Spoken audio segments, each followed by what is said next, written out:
go! 달순의 라이브!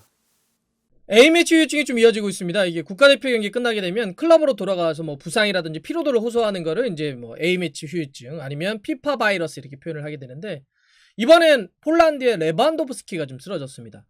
이 바이에른 뮌헨에게는 너무나 치명적일 수밖에 없는 그런 이제 부상이 됐는데요. 레반도프스키가 이번에 이제 A매치 주간에 폴란드 대표로 나서서 월드컵 지역 예선전을 치렀습니다. 헝가리전, 안도라전 이렇게 두 경기를 좀 치렀는데 역시 뭐 득점 괴물이죠. 두 경기 연속골, 그것도 무려 3골을 때려 넣었습니다. 근데 문제는 이제 두 번째 경기를 할 때였는데 안도라 경기에서 골을 넣고 후반 초반에 다쳐가지고 나왔습니다. 레반도프스키가 이제 오른쪽 무릎에 좀 이상을 느껴가지고 한 63분 정도에 나왔는데요. 경기 이제 끝난 다음에 폴란드 대표팀의 의료팀이 레반도프스키의 이제 부상을 좀 체크했는데 오른쪽 무릎 측면 인대 손상이라는 이제 결과를 냈고, 그럼 한 10일 정도 재활과 치료를 좀 해야 될 것 같다라고 좀 밝혔습니다. 그런데 이제 문제는 딱 바이에른 뮌헨으로 돌아왔거든요, 레반도프스키가. 그래서 바이에른 뮌헨의 의료팀이 다시 검사를 했는데 열흘 아닌데 더 오래 걸릴 것 같은데 이러면서 레반도프스키의 이번 무릎 부상은 4주 정도 걸릴 것 같다, 이렇게 진단 결과를 다시 발표했습니다. 4주면 한 달이죠. 이러면 시즌 지금 막바지로 향하고 있는데 결코 짧지 않은 그런 시간입니다. 4월 한 달 동안 중요한 경기가 굉장히 많은 바이에른 뮌헨이기도 한데요. 자, 바이에른 뮌헨의 4월 일정을 제가 한번 좀 정리해 드릴게요. 4일 바로 이제 주말입니다. 라입치히와 원정, 이 경기 굉장히 중요하죠. 그다음에 8일 챔피언스리그 파리와 홈 경기 있고요. 10일 우니온 베를린과 홈 경기, 14일 챔피언스리그 파리와 원정 경기, 17일 볼프스부르크와 원정, 21일 레버쿠젠과 홈, 24일 마인츠와 원정 이렇게 있습니다. 분데스리가 5경기고요. 챔피언스리그 8강 2경기입니다. 그럼 합치면 모두 7경기인데 바이에른 뮌헨 입장에서는 이렇게 중요한 7경기 동안 레반도프스키 없이 경기를 치러야 한다라고 하는 좀 계산이 나오는 거죠. 네, 좀 고민 많이 될 겁니다. 자, 바이에른 뮌헨이 시즌 막판에 지금 분데스리가도 그렇고 챔피언스리그도 그렇고 우승 레이스를 굉장히 좀 치열하게 좀 펼쳐오고 있지 않습니까? 현재 바이에른 뮌헨은 분데스리가에서 1위긴 한데 2위 라이프치히와 승점이 4점 차밖에 되지 않습니다. 거의 한 경기 정도밖에 되지 않잖아요. 그래서 제가 아까 다가오는 주말 이 라이프치히와 경기가 굉장히 중요하다고 말씀드린 것도, 여기서 만약에 잡힌다면 그러면 이제 격차가 확 좁혀져서 1점 차로 나오기 때문에 이거 모르게 된다는 거죠. 이만큼 분데스리가에서도 우승 싸움 어떻게 될지 모르는 거고, 챔피언스리그 8강전이 사실은 더 걱정스러울 거예요. 왜냐하면 8강에서 만나게 되는 팀이 이제 파리잖아요. 지난 시즌 챔피언스리그 결승전 리턴 매치입니다. 그때도 이제 해가지고 사실 바이에른 뮌헨이 아주 쉽게 이겼다고 보기 좀 어려운데, 근데 지금 보세요. 파리가 음바페, 뭐 디마리아 쟁쟁한 선수들이 있는데 네이마르까지 지금 부상해서 복귀해서 이 경기 뛸 수 있다라고 하는 거 아니에요? 바이에른 뮌헨전. 그러면 파리의 전력이 결코 만만치 않습니다. 네. 그런데 반면 바이에른 뮌헨은 절대적 에이스라고 할 수 있는 레반도프스키가 없다? 이건 진짜 큰 고민이죠. 레반도프스키야말로 이 바이에른 뮌헨에선 대체 불가한 절대적 스트라이커죠. 이번 시즌만 놓고 보더라도 사실 말이 안 돼요. 네. 레반도프스키가 올 시즌 분데스리가에서 25경기를 뛰면서 정말 이게 돼? 이게 맞다고 싶을 정도로 35골을 넣었습니다. 25경기에서.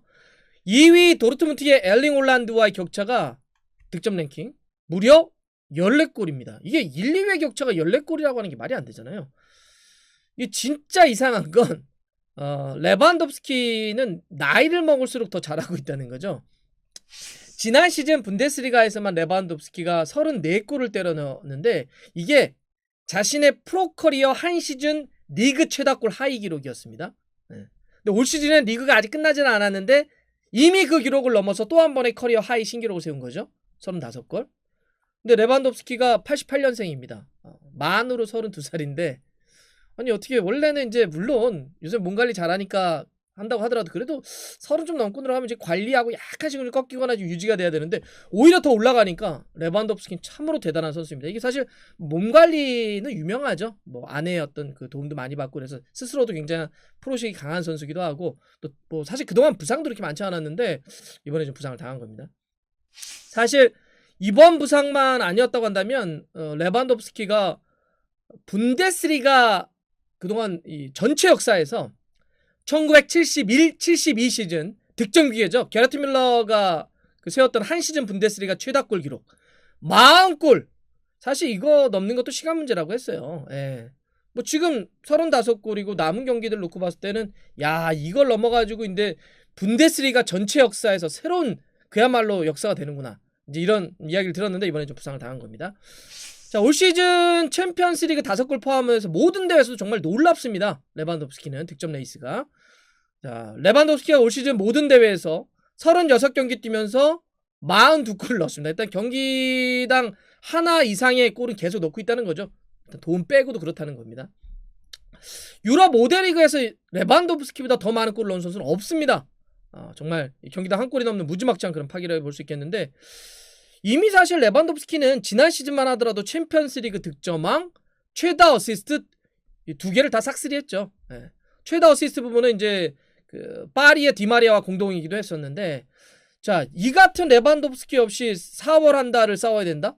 특히 파리와 챔피언스리그 8강 경기를 치러야 한다? 이거는 바이에른 뮌헨에겐 정말 크나큰 손실임에 분명합니다. 네. 자, 그렇다면 바이에른 뮌헨으로선 레반도프스키 없이 4월 한 달간 어떻게 싸워야 할까요? 이걸 한번 좀 정리해 드릴게요.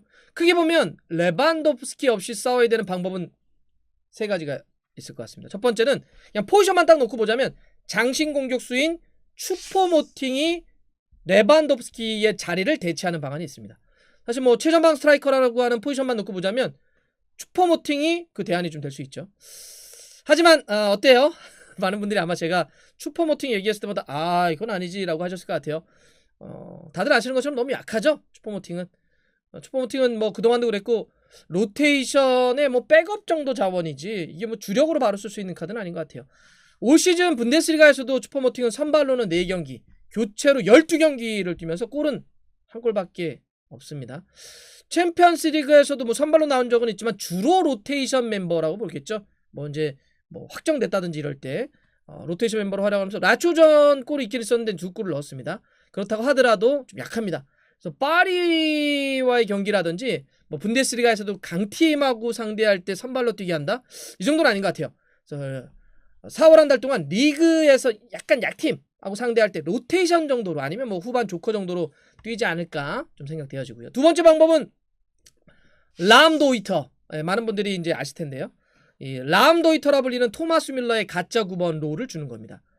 람도이터라고 하는 건 이제 신조어인데 독일 쪽에서 만든 이게 워낙 토마스 밀러가 움직임이 좀 특이하니까 뭐 공간 창조자, 공간의 해석자 정도로 이제 우리가 풀이할 수 있는 건데 공격 위치면 뭐 어디서든지 움직여주고 막 뛰어들 수 있으니까 이 토마스 밀러를 이제 그런 람도이터 아주 특이하다 이 선수의 움직임이 라고 하는 거였는데 이런 토마스 밀러를 전방에 가짜 9번으로 좀 쓰는 거죠.